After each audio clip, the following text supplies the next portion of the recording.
اعوذ باللہ من الشیطان الرجیم بسم اللہ الرحمن الرحیم۔ ویورز السلام علیکم۔ ویورز میں ہوں آپ کا میزبان سید احمد سمیع اور آپ دیکھ رہے ہیں سید احمد سمیع یوٹیوب چینل راولپنڈی اسلام آباد سے۔ ویورز آج کی خبر سب سے پہلے یہ ہے کہ کوئی بھی ایسا کرپٹ شخص اب باقی نہیں رہ گیا جس کا نام ای سی ایل میں ہو، یعنی کہ ای سی ایل سے تمام کرپٹ افراد کے تقریباً 200 افراد ہیں، اور 200 افراد کے اندر جو ہیں تقریباً 30 افراد صرف شریف فیملی اور ان کے رشتہ دار ہیں۔ تو ہاتھی کے دانت جو ہوتے ہیں وہ دکھانے کے اور کھانے کے اور والی مثال ہے کہ اپنے 30 بندوں کے لیے 170 دوسروں کا بھی نام نکالا ہے۔ وزیر داخلہ اس ملک کی ستم ظریفی دیکھیں کہ وزیر داخلہ ایک منشیات فروش ہے، اور وزیر جسے کہتے ہیں کہ دوسرے وزیر اعظم جو ہے وہ ایک ایسا شخص ہے جو بیل پہ رہا ہے، اور وزیر اعظم پنجاب جو بننے کی کوشش کر رہا ہے وہ بھی بیل پہ رہا ہے، یعنی کہ باپ بیٹا۔ اچھا، یہاں پہ ایک خبر اور دیتا چلوں کہ گورنر پنجاب جو ہے وہ ذرے سے انہوں نے اسٹرکٹ قسم کا ایکشن لے لیا ہے، اور انہوں نے باقاعدہ صدر کو ایک سمری بھی بھیج دی ہے کہ اس میں ٹیمپرنگ ہوئی ہے کہ ان کے رزلٹ کے اندر، اور یہ کوئی قانونی وہ نہیں ہے۔ لیکن مسئلہ تو پھر یہاں پہ یہی ہے کہ ہمارے پاس ایک ایسا ادارہ ہے جو رات کو اس وجہ سے کھل جاتا ہے کہ جب اہل شریف کو انہوں نے ضمانت دینی ہوتی ہے، کوئی خوشخبری دینی ہوتی ہے یا انصاف مہیا کرنا ہوتا ہے۔ تو دیکھتے ہیں کہ کیا ہوتا ہے۔ ہونا وہی ہے گا کہ جو عدالتیں چاہیں گی، عدالتیں جو وہ کیا چاہتی ہیں، عدالتیں وہی چاہتی ہیں اہل شریف کو چاہتی ہیں۔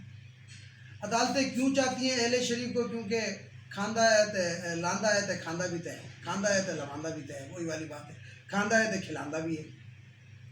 یہ 3 لفظ میں نے آپ کو بولے ہیں۔ تو کھاندہ ہے تو کھلاندہ ہے۔ کھلاندے کے اندر آپ کو پتہ ہے اگر ایک جج کی آپ تنخواہ دیکھ لیں تو اتنی لڑکزی زندگی وہ نہیں گزار سکتا جو ہمارے جج صاحبان گزارتے ہیں۔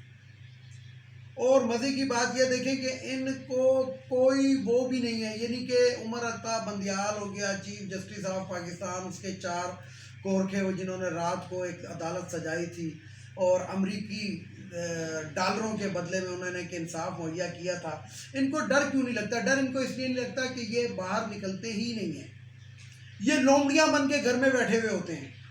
یعنی کہ انہوں نے فیصلہ سپریم کورٹ سے گھر آ کے بیٹھ جانا ہے، انہوں نے سودا سبزی کے لیے بھی کسی نوکر کو اس کو بھیجنا ہے۔ ان میں اتنی ہمت نہیں ہے کہ یہ عوام میں آئے۔ اگر یہ عوام میں آئے تو ان کا حال وہ ہوگا کہ جو سری لنکا کی چیف جسٹس کا ہوا ہے، جو خواجہ آصف کا ہوا تھا، اور کم از کم جوتا کلب کے تو ممبر یہ سارے ہی بن جائیں گے۔ یہی حال ہمارے جرنیلز کا بھی ہے۔ کل جمشید دستی نے ایک پریس کانفرنس کی۔ اچھا، میں یہاں پہ ایک بات کرتا چلوں آپ کو کہ جمشید دستی جب پہلی دفعہ منتخب ہوئے تھے اور پاکستان پیپلز پارٹی کے غالباً وہ وزیر بھی رہے تھے، تو میری ان سے کچھ کافی دفعہ ملاقات نہیں، سوری، ٹیلی فون پہ بات ہوئی، تو بڑے پازیٹیو مائنڈیڈ ہے۔ دراصل غریب فیملی کا بندہ ہے، غریب فیملی سے اٹھا ہے، ریڑھی بھی لگاتا رہا تھا، کسی دور میں ریڑھی شیڑھی لگاتا رہا ہے، تو غریب فیملی اس لیے اس کو غریب کا پتہ ہے۔ جب میں نے اس سے کچھ باتیں کی، خاص طور پہ اس وقت کے میں نے ریلوے کے بارے میں بات کی کہ ریلوے خسارے میں جا ہی نہیں سکتا، میں نے کچھ ان کو باتیں کی تھی، تو انہوں نے کہا آپ مجھے ریٹرن میں بھیجیں تو میں یہ آگے کروں گا۔ بہرحال پھر میں نے ریٹرن میں بھیجی، کیونکہ جو ان کا جمشید دستی کا ایک کزن جو تھا وہ میرا جونیئر تھا۔ بہرحال یہ بات لمبی ہو جائے گی۔ تو میں نے ان کو جب بھیجی تو کچھ عرصے کے بعد ان کا فون آیا، انہوں نے کہا یار بات ایسی ہے کہ ہم تو تکڑے ہیں لیکن اوپر والے تکڑے نہیں ہیں۔ اوپر والے کون ہوتے؟ اوپر والے یہی جو اشرافیہ ہے، یعنی کہ ایک دفعہ زرداری خاندان حکومت کرتا تھا، دوسری دفعہ شریف خاندان حکومت کرتا تھا، تو وہ جو پیسہ ان کے اکاؤنٹوں میں جاتا تھا زرداریوں کے اور شریفوں کے، اس لیے وہ کیسے چاہیں گے کہ جیسے کہتے ہیں کہ ریلوے خسارے سے نکلے۔ دوسری بات یہ ہے کہ مختہ اسماعیل صاحب وزیر خزانہ صاحب باہر گئے ہیں، اسلام کے خلاف بھی باتیں کر رہے ہیں، لیکن کسی جج کو نظر نہیں آ رہا۔ مزے کی بات یہ دیکھیں آپ، نہ کوئی جج رات کو بیٹھ رہا ہے، نہ عدالت کھل رہی ہے، اسلام کے خلاف باتیں ہو رہی ہیں، پاکستان کے خلاف باتیں ہو رہی ہیں، پاکستان کو گروی رکھا جا رہا ہے، لیکن کوئی جج کسی کی جوں آنکھ کو جسے کہتے ہیں کہ سر پہ جوں تک نہیں رنگ رہی، کیونکہ ان کا بھی حصہ ہے، تو اپنے حصے کو لے کے کھا کے پی کے بیٹھ چکے ہیں، اپنے بینک بیلنس بڑھا چکے ہیں۔ اس لیے ججز کو یہ چیز نظر نہیں آ رہی، ان ججز کو یہ چیز نظر ہی نہیں آ رہی کہ ہمیں بیچ دیا گیا، ہمارے ملک کو بیچ دیا گیا، گروی رکھ دیا گیا ہے، کیونکہ ان ججوں کا اس کے اندر برابر کا حصہ ہے۔ امریکہ کی ریاست ہمیں بنا دیا گیا ہے، امریکہ کے یعنی کہ امریکہ کے پاس ہمیں گروی رکھ دیا، کیونکہ امریکہ ہمارا واسرائے بن چکا ہے۔ جب وہ چاہتا ہے ریجیم چینج، یعنی کہ جو عمران خان کہتا تھا، پہلی دفعہ پاکستان کے اندر کسی تھرڈ پارٹی کی حکومت آئی تھی، ایسی پارٹی کی حکومت آئی تھی جس کا پہلے نام و نشان نہیں تھا، تو وہ امریکہ کو پسند نہیں آیا، کیونکہ وہ امریکہ سے اینٹی جا رہا تھا۔ کیوں؟